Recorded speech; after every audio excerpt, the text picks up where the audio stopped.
அடர்ந்த பசுமைக்காடின் ஓரத்தில் ஒரு சிறிய உயிர் தனியாக நடுங்கிக் கொண்டிருந்தது. அது ஒரு நாய்க்குட்டி. அம்மா இல்லை, வீடில்லை, உலகம் முழுக்க பயம்தான். அந்த நேரம் மின்னல் வேகத்தில் ஓடி வந்தது ஒரு இளம் சீத்தா. வேகம் அதன் உடலில் இருந்தாலும் தனிமை அதன் இதயத்தில் இருந்தது. நாய்க்குட்டியை பார்த்த அந்த நொடி சீத்தாவின் கண்கள் சொன்னது, நானும் ஒரு காலத்தில் இப்படித்தான்.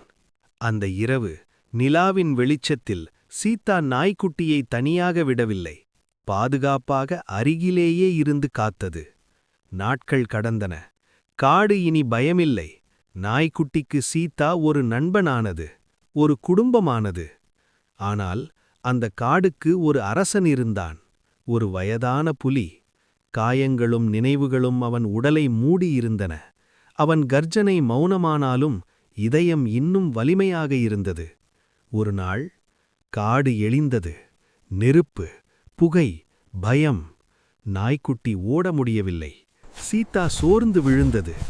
அப்போது புலி முன்னே வந்தான். மிச்சமிருந்த சக்தியெல்லாம் சேர்த்து நாய்க்குட்டியை முதுகில் ஏற்றி சீத்தாவையும் அழைத்து பாதுகாப்பான பாதையில் அவர்களை வழிநடத்தினான். பின்னால் நெருப்பு, முன்னால் வாழ்க்கை. அவர்கள் உயிர் தப்பினார்கள். அந்த நாளிலிருந்து அவர்கள் பிரியவில்லை. நாய்க்குட்டி மகிழ்ச்சியை கொண்டு வந்தது. சீத்தா நம்பிக்கையை கொண்டு வந்தது. புலி தைரியத்தையும் அனுபவத்தையும் கொண்டு வந்தான். இனம் வேறு, வலிமை வேறு, ஆனால் இதயம் ஒன்று.